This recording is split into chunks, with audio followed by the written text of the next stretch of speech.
আমি নবীজি মসজিদে নববীর ভিতরে আমি যখন দিনের নসিহত করতাম, মাঝে মধ্যে একটা ইহুদি গোলাম ছেলে আছে এই মদিনার মসজিদে নববীর মধ্যে বসে বসে আমি নবী আমার কাছ থেকে বয়ান শুনত।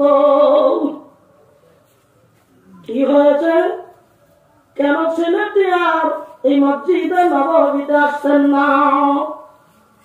তাই আল্লাহ নবী সাল্লাল্লাহু আলাইহি ওয়াসাল্লাম মসজিদে নববীতে দাঁড়ালেন। সুবহানাল্লাহ, জোরে বলেন। আর নবীজি বললেন, এই সাহাবীরা, এই সাহাবীরা, এই শোনো। বলে কি? আচ্ছা, তোমাদের মাঝে মাঝে মধ্যে একটি ইহুদি গোলাম ছেলে এই মসজিদে নববীতে দিনের নসিহত শোনার জন্য আসতো। আচ্ছা, এখন যে ছেলেটি আসে না, তার কারণ কি তোমরা খবর জেনেছ? তোমরা কি জানো? এ কথা যখন আল্লাহ রাব্বুল আলামিনের নবীজি মসজিদে নববীতে দাঁড়িয়ে ঘোষণা করলেন, সঙ্গে সঙ্গেতে আল্লাহ রাব্বুল আলামিনের নবীজির একজন সাহাবী মদিনার মসজিদে নববীতে দাঁড়ালেন। আর আল্লাহ রাব্বুল আলামিনের নবীজিকে বলছেন, নবী গো, আপনি যে ছেলেটির কথা জিজ্ঞাসা করছেন, কেন এখন আর মসজিদে নববীতে আসেন না? নবীজি গো, আমরা খবর শুনছি ছেলেটি এই জমিনের মধ্যে ভীষণ কঠিন বেমারের মধ্যে পড়ে গেছে। বেমারের কারণে ওই ইহুদি গোলাম ছেলেটি গো মসজিদে নববীর মধ্যে আর উপস্থিত হতে পারেন না। একথা আল্লাহ নবী সাল্লাল্লাহু আলাইহি ওয়াসাল্লামকে বললেন একজন সাহাবী মসজিদে নববীতে।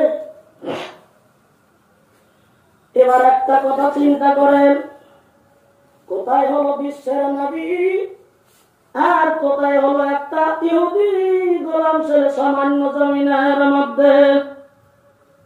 আমার ভাইরা, আল্লাহ রাব্বুল আলামিনের নবী যখন শুনলেন ইহুদি গোলাম ছেলেটি জমিনের মধ্যে বেমারি, আমাদের নবীজি মসজিদে নববীর মধ্য থেকে বেরিয়ে গেলেন। আল্লাহ রাব্বুল আলামিনের নবীজি পায়ে হেঁটে হেঁটে ওই মরুভূমির বালুর উপর হেঁটে হেঁটে আল্লাহ রাব্বুল আলামিনের নবীজি যেতে যেতে ইহুদি গোলাম ছেলেটির বাড়ির মধ্যে পৌঁছে গেলেন। আল্লাহ রাব্বুল আলামিনের নবী ওই ইহুদি গোলাম ছেলেটির বাড়িতে পৌঁছে গেলেন। যাওয়ার পরে গো আল্লাহর নবীজি লক্ষ্য করে দেখছেন, সত্যি ইহুদি ছেলেটা জমিনের মধ্যে ভীষণ বেমারের মধ্যে পড়ে গেছে। তাই আল্লাহ রাব্বুল আলামিনের নবী করলেন কি, ইনদা রাসিহি, আল্লাহ রাব্বুল আলামিনের নবীজি ওই ইহুদি গোলাম ছেলেটির মাথার পাশে গিয়ে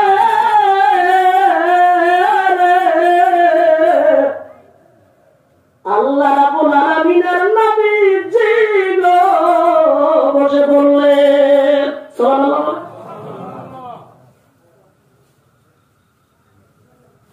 আল্লাহ রাব্বুল আলামিনের নবী ওই বেমারির মাথার পাশে বসে যাওয়ার পরে আল্লাহর নবী ডেকে বলছেন, ও ছেলেরে, তুমি মাঝে মধ্যে মসজিদে নববীতে বসে থাকতে আমি তোমারে দেখতাম, তুমি আমার জমিনের ভিতরে দেখেছ।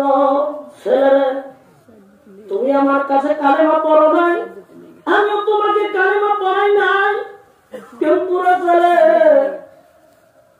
তোমার কথা জিজ্ঞাসা করলাম কেন জানি রে তুমি মাঝে মাঝে যেতে যেতে আমি নবীজি আমার কলিজার ভিতরে তোমার মহাব্বত আমার দিলের ভিতরে বসে গিয়েছেন। সুবহানাল্লাহ বলেন। তোমার মহাব্বত কেন যেন আমার দিলের মধ্যে বসে পড়েছে। এজন্য আমি সাহাবীদেরকে মসজিদে নববীতে জিজ্ঞাসা করেছিলাম, আর সাহাবীরা বলছেন প্রভু আল্লাহ রাব্বুল আলামিনের নবী খামারিকা ছেলেটির ভীষণ বেমার হয়েছে, এজন্য ছেলেটি আর মসজিদে নববীতে আসতে পারেন না।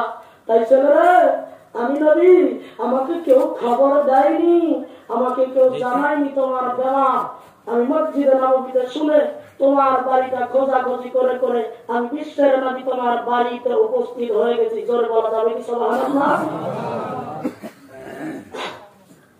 আল্লাহ রাব্বুল আলামিনের নবীজি মাথার পাশে বসার পরে বলছে, ছেলে আমি নবীজি তোমার একটা কথা বলছি। বলে কি? আল্লাহর নবী বললেন, আমি নবীজি তোমার বাড়ির মধ্যে হাজির। আমি দেখছি তোমার এখন খানদানি শুরু হয়ে গেছে ছেলেরে। আমি নবীজি তোমার কোনদিন জবরদস্তি করি নাই রে ছেলে, তবে আমি নবী দেখছি তোমার এই মুহূর্তে মরণের যন্ত্রণা জমিনের ভিতরে শুরু হচ্ছে, তোমার জখমদানি শুরু হয়ে গেছে। ছেলে আমি নবীজি এই মুহূর্তে তোমার একটা কথা বলবো, তুমি কি শুনবে? ছেলে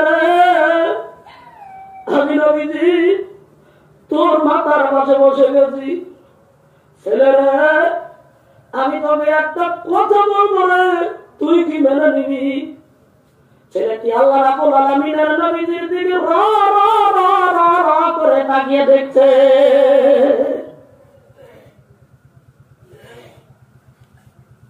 কি বলতে চান? আল্লাহ রাব্বুল আলামিনের নবী বললেন, ছেলেরে তুমি এই মুহূর্তে তুমি কি ঘোষণা দিতে পারবে তাওহীদের কালিমা? কালিমা শাহাদাত পড়ে কি জমিনের ভিতরে তুমি মুসলমান হয়ে যেতে পারবে? সুবহানাল্লাহ বলে। আমার ভাইরা আল্লাহর নবী এই কথা যখন ছেলেটাকে বললেন, আল্লাহর নবীজির চেহারার দিকে ছেলেটা তাকিয়েছিল। নবী যখন কালেমার তালকিন দিলেন, ফানাযারা ইলা আবিহি, ছেলেটারে তার চেহারাটা ঘুরাইয়া তার বাবার দিকে নিয়ে গেছে। ছেলে মনে মনে ভাবতে, আমাকে আল্লাহর নবী দাওয়াত দিল কালেমা, আমি মসজিদে নববীর মধ্যে মাঝে মাঝে বসে থাকতাম। কোন কাজ জমিনের মধ্যে করেননি বলে কেন গো? আমি নবীরে ভালো পাই, এজন্যই তো আমি মসজিদে নববীতে ইহুদি অবস্থায় বসে থাকতাম। কিন্তু আল্লাহ রাব্বুল আলামিনের নবী এই মুহূর্তে যে কালেমার তালকিন আমারে দিল, আমি কি করব? আমার পাশে আমার বাবা বসা, আমার পাশে আমার চাচা বসা, আমার পাশে আমার আম্মা বসা, আমার আত্মীয় স্বজন সবাই পড়ায় বসা আছে। একদিকে আল্লাহ রাব্বুল আলামিনের নবী কালেমা তালকিন দিচ্ছে, আর একদিকে আমার পরিসরা এখানে জমিনের মধ্যে আমার মাথার পাশে বসে আছে। আল্লাহর নবী আমার ছেলেটা চেহারা বরাবর যাইয়া আল্লাহর নবীর চোখের পানি যেন টলমল হয়ে গেছে। আল্লাহর নবীজি ছেলেটাকে লক্ষ্য করে বলছেন, ছেলেরা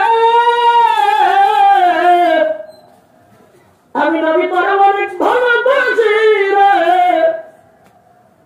এজন্য তোর বাড়ির মধ্যে আমি নবী উপস্থিত হয়ে গেছি রে ছেলে, তুই তাওহীদের কালেমাটা কি পড়বি রে? আল্লাহ রাব্বুল আলামিনের নবীজির চেহারা থেকে চেহারাটা ঘুরাইয়া ছেলেটা